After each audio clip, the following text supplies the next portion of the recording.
नमस्कार बच्चों, कैसे हैं आप लोग? अच्छे हैं। चलिए, आपके अध्यापिका जी भी बहुत अच्छी हैं। तो आज हम लोग पाठ 4 पढ़ने वाले हैं, है ना। पाठ 4 का नाम क्या है? कवित्व। नाम क्या है पाठ 4 का? कवित्व। और सबसे पहले हम लोग आज क्या पढ़ेंगे कवित्व में? कवि परिचय। अब इस पाठ के कवि कौन है आप लोग को मालूम है? पद्माकर। इस पाठ के कवि का नाम है पद्माकर।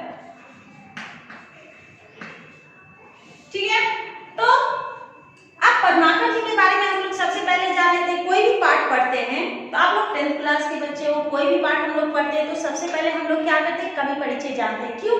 क्योंकि आप लोगों को एग्जाम में कवि परिचय भी लिखने के लिए रहता है, और अभी नहीं, आप लोग आगे भी जब जाइएगा, अगली कक्षा में भी जब जाइएगा तो भी आपको कवि परिचय बहुत ही महत्वपूर्ण रहता है ना। हाँ, तो चलिए सबसे पहले अब इसको पढ़ने के लिए क्या करना है? कोई भी, अब मान लीजिए कि आप किसी भी सब्जेक्ट का अभी आप वीडियो देख रहे हो, ठीक है, तो आप उसे निकाल के देखने के अब ऐसे ही बैठ जाओगे तो क्या आप समझ पाओगे? नहीं समझोगे जब तक आपके सामने किताब ना हो, है ना। तो यहाँ पे आपके अध्यापिका जी ने लिख दिया हिंदी की किताब। आप हिंदी टीचर पढ़ा रहे हैं तो हिंदी की किताब भी लेना है ना। उसके बाद क्या करना है? अपनी उत्तर पुस्तिका भी रखना है आपके साथ में। अब उत्तर पुस्तिका यानी आपका नोटबुक, क्लास वर्क, ठीक है। क्लास वर्क के साथ साथ आपके हाथ में क्या अब लिखना भी है, तो क्या लेना है? कलम लेना है, या फिर पेंसिल भी आप रख सकते हो। नोटबुक में अगर लिख रहे हो तो पेंसिल भी रख सकते हो, है ना। चलिए, तो आज हम लोग पढ़ रहे हैं कवि परिचय। कवि का नाम है पद्माकर, ठीक है। पृष्ठ संख्या 29, पृष्ठ संख्या 29 यानी पेज नंबर 29। इसमें है रीतिकाल के कवियों में पद्माकर का नाम जो है वो मूर्धन्य है। पद्माकर का नाम जो है वो मूर्धन्य है। पद्माकर जो है सब लोग उनके बारे में जानते हैं, उनका नाम सबसे अलग है। क्यों? क्योंकि वो बहुत ही प्रतिष्ठित कवि माने जाते हैं। इसलिए वे बांदा उत्तर प्रदेश के निवासी थे। वे कहाँ के निवासी थे? बांदा, उत्तर प्रदेश। उत्तर प्रदेश क्या है? एक राज्य है। बांदा, बांदा जो है गांव का नाम है। ये बांदा जो है गांव का नाम है। उत्तर प्रदेश के बांदा के रहने वाले थे। उनके परिवार का वातावरण जो था वो कवित्वमय था। कहते हैं ना, किसी घर में मान लीजिए कि दादाजी डॉक्टर है, ठीक है, फिर पिताजी भी डॉक्टर है, भाई भी हो गया, मम्मी भी है, मतलब उस परिवार में धीरे धीरे धीरे सब लोग ऊपर जितना तक बढ़ते गए हैं डॉक्टर, तो क्या कहते हैं उसके घर में डॉक्टरों वाला लगता है कि सब लोग डॉक्टर ही हैं। तो वैसे ही इनके घर का कैसा था वातावरण? कवित्वमय था, यानी कि सब लोग, दादा परदादा, उनके पिताजी सब कवि ही थे। सब जो थे वे कवि थे, इसलिए उनके घर का वातावरण जो था वह पूरा कवित्वमय दिखता था। उनके पिताजी का नाम था मोहनलाल भट्ट। वे बहुत ही अच्छे विद्वान और कवि थे। वे बहुत अच्छे कवि थे, बहुत विद्वान थे, बहुत विद्वान थे। कौन? तो पद्माकर जी के पिताजी मोहनलाल भट्ट, वे विद्वान भी थे और एक अच्छे कवि भी थे। उनके साथ साथ परिवार के अन्य सदस्य भी कवि थे। उनके साथ साथ मैंने पहले कहा आप लोगों को, पूरे परिवार के लोग जो थे सब कवि थे। कुछ ना कुछ कविता, कुछ ना कुछ दोहा बोलते ही रहते थे। अतः उनके वंश का नाम कवीश्वर पड़ गया। उनके वंश का नाम क्या पड़ गया? कवीश्वर। उनके वंश का नाम कवीश्वर पड़ गया। क्यों? क्योंकि उनके घर का पूरा वातावरण जो था पूरा कवित्वमय था। उनके घर में सभी लोग कवि ही थे, इसीलिए उनके वंश का नाम ही पड़ गया कवीश्वर। उन्हें कवित्व के संस्कार जो थे वो पैतृक रूप में मिले थे, प्राप्त थे, यानी मिले थे। पैतृक यानी कि शुरू से ही वो चलता आ रहा वंशज, परदादा थे, दादा थे, फिर पिताजी, वो फिर उनके बच्चे, इस तरह से वो पूरा परिवार जो था वो कवित्वमय था। उसके बाद इनको पैतृक संस्कार जो था वो वही से मिला था कवि का। उनकी कवित्व प्रतिभा को देखकर बूंदी के महाराज ने बहुत मान सम्मान दिया और जयपुर के नरेश ने उन्हें कविराज शिरोमणि की उपाधि दी। अब देखिए, उनकी कवित्व प्रतिभा को देखकर बूंदी के जो महाराज थे उन्होंने बहुत मान सम्मान दिया। उसके बाद जयपुर के नरेश ने उन्हें एक उपाधि दी, कविराज शिरोमणि।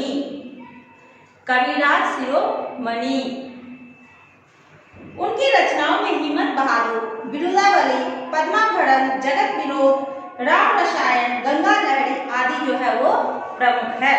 कहते हैं कि ये कवि जो हैं उन्हें सब लोग बहुत मान सम्मान देते थे, क्योंकि इनके पूरे घर का वातावरण ही कवित्व में था। कवि तो सब बहुत ही अच्छे हैं, लेकिन पद्माकर जो थे वो सबसे अलग थे। क्यों? उसका सबसे बड़ा कारण क्या था? तो उसका सबसे बड़ा कारण ये था कि उनके पूरे परिवार में जितने भी सदस्य थे सभी कवि ही थे, इसीलिए उनके वंश का नाम ही पड़ गया कवीश्वर। आप लोग हमेशा याद रखिएगा, आपको कुछ याद रहे ना रहे, लेकिन ये चीज जरूर याद रखिएगा कि कवि पद्माकर के वंश का नाम ही कवीश्वर पड़ गया था। क्यों पड़ा? कोई भी पूछे क्यों पड़ा तो आप बता सकते हो कि उनके पूरे परिवार के जितने भी सदस्य थे सभी कवि ही थे, इसीलिए उनके परिवार, उनके वंश का नाम पड़ गया कवीश्वर और उन्हें कविराज शिरोमणि की उपाधि से नवाजा गया। किसने नवाजा? जयपुर के नरेश ने। नरेश यानी महाराज, राजा। अब हम लोग पेज नंबर 30 यानी पृष्ठ संख्या 30 निकालते हैं। ठीक है, अब पृष्ठ संख्या 30 में क्या है वो ध्यान से देखिएगा। कविता दिया गया है, उस कविता में दो ऋतु के बारे में बताया गया है, एक बसंत ऋतु और एक श्रावण, एक बसंत ऋतु और एक श्रावण मास में। तो उन दोनों के बारे में हम लोग जानेंगे।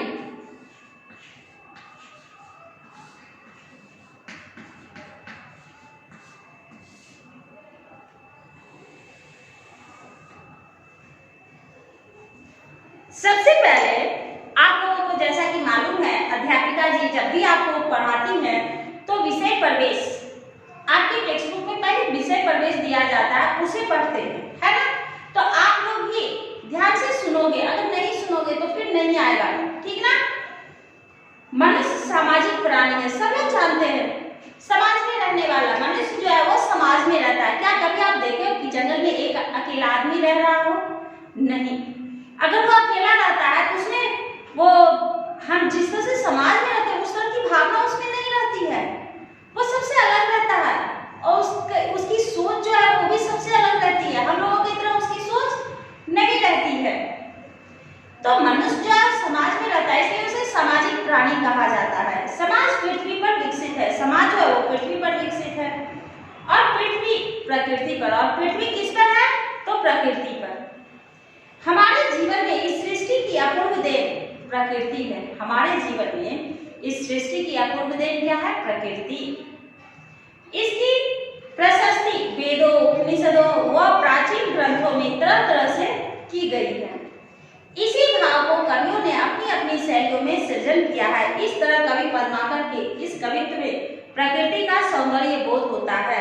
इस कविता के जरिए कवि पद्माकर जो है वो प्रकृति की सुंदरता का बोध करा रहे। किसे? हम लोगों को, कि हमारी प्रकृति जो है वो कितनी खूबसूरत है, जिसका ज्ञान हमें होते हुए भी नहीं रहता, तो उसके बारे में कवि पद्माकर हमें बता रहे हैं। तो सबसे पहले हम लोग क्या करेंगे कि यह पोएम जो है, यह कविता जो है, आप लोग ध्यान से सुनिएगा, क्योंकि आप लोग जब भी पढ़ते हो, मुझे मालूम है आप लोग जब भी पढ़ते हो तो इसमें आप लोगों को ठीक तरीके से पढ़ने के लिए नहीं आता है, ठीक ना?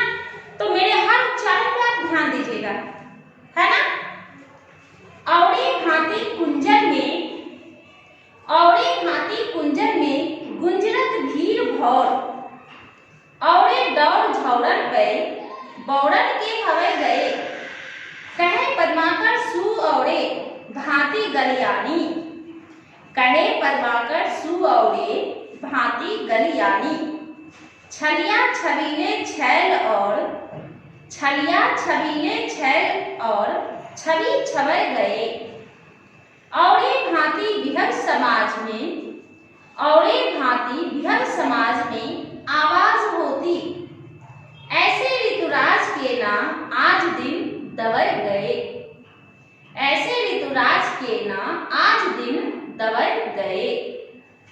औरे रस औरे रीति औरे राग औरे रंग, औरे तन औरे मन, औरे तन औरे मन, औरे बन हवै गए। शायद आप लोगों को पढ़ने के लिए आया होगा या नहीं तो भी कोशिश कीजिएगा, जरूर पढ़ने के लिए आएगा। कहते हैं भांति, औरे भांति, भांति सबसे पहला है भांति। औरे भांति कहते हैं इस ऋतु की बात जो है वह बहुत ही निराली होती है। दूसरे ऋतुओं की तुलना में इस ऋतु की बात जो है वह बहुत ही निराली होती है, क्योंकि यह वसंत ऋतु है। कुंजन, दूसरा है कुंजन।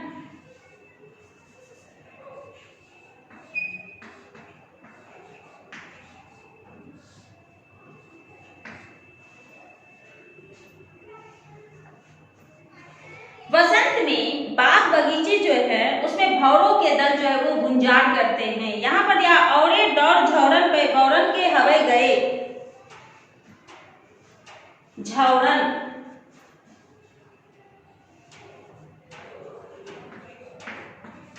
झौरन।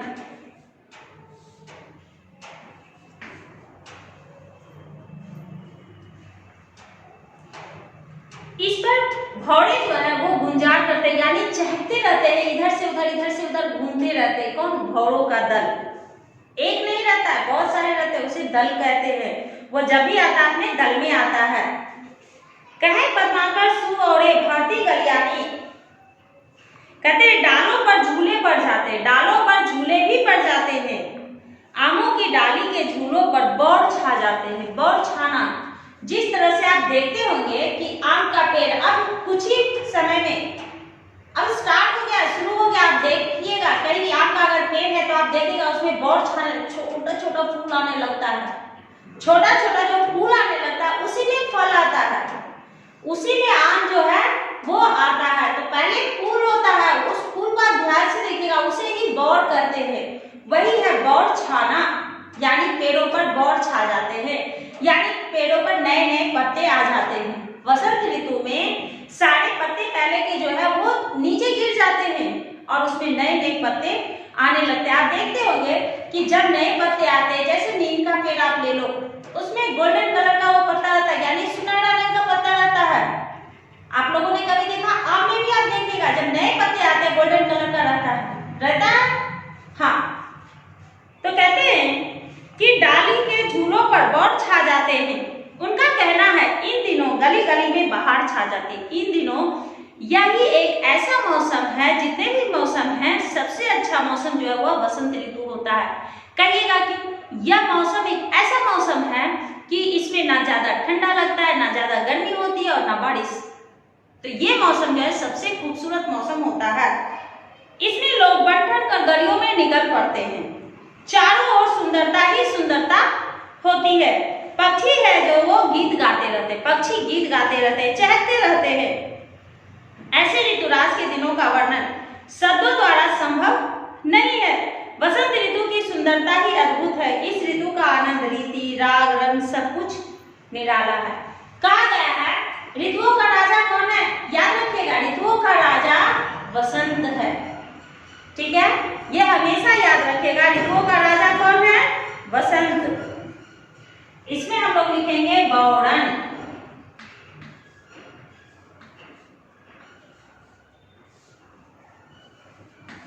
आगे है गलियानी, यानी गलियों में। गलियानी, गलियानी यानी गलियों में।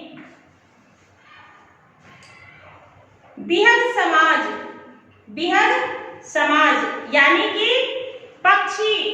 पूरे बिहग क्या होता है? पक्षी। पक्षी का पर्यायवाची बिहग होता है। तो पक्षी लोग भी जो है वे झूमने लगते हैं, नाचने गाने लगते हैं। बिहग समाज, बिहग, बिहग समाज।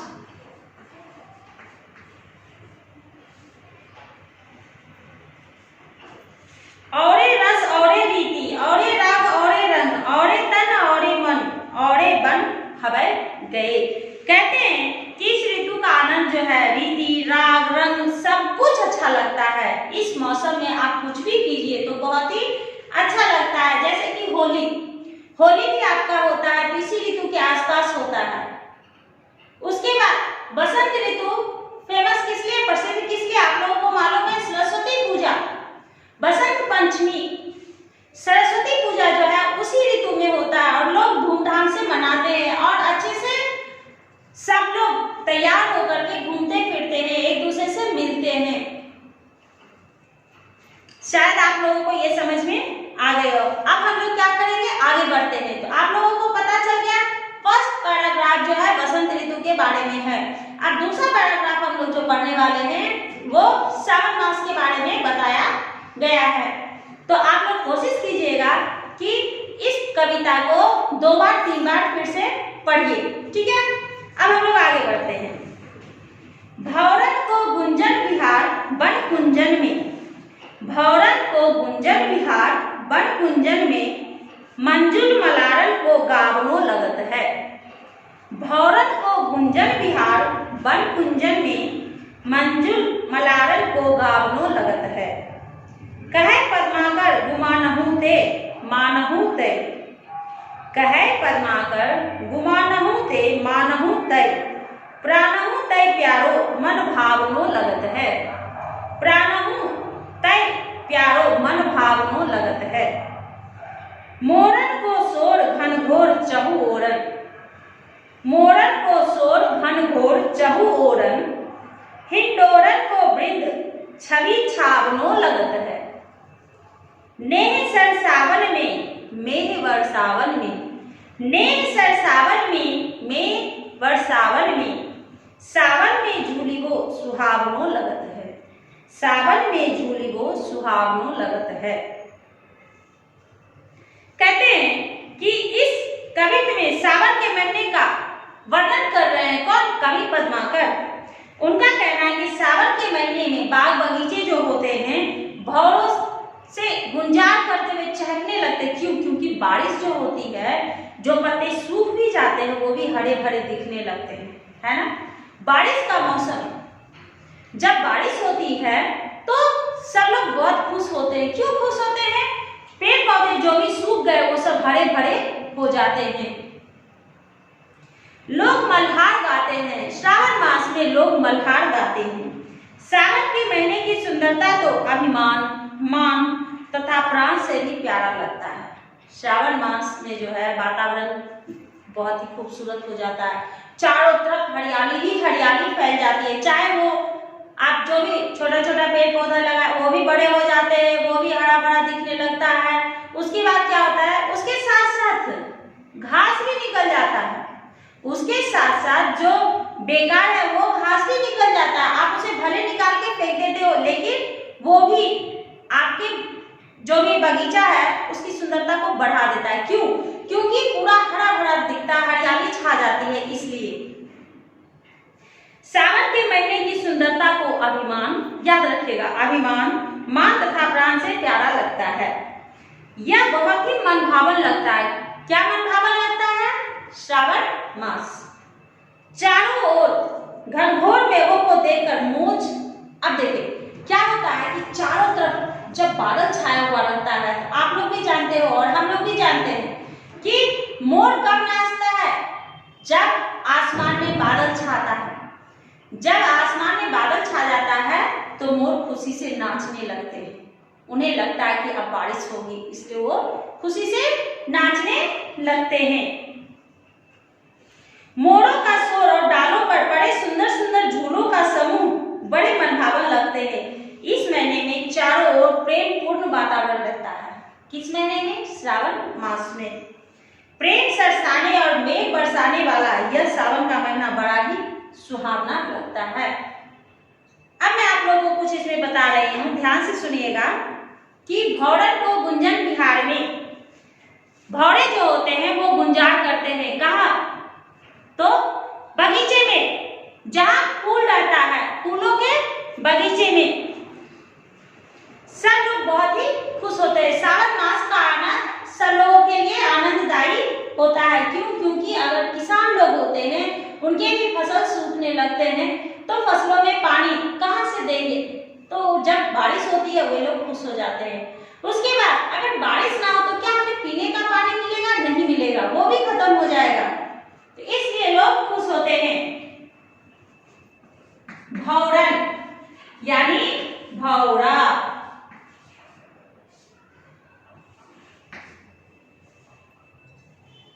मलारन, मल्हार, मलारन यानी मल्हार, गुमानहू, गुमानहू, घनघोर यानी चारों तरफ काली घटा, आसमान में चारों तरफ काली घटा। हिंडोरन, हिंडोरन,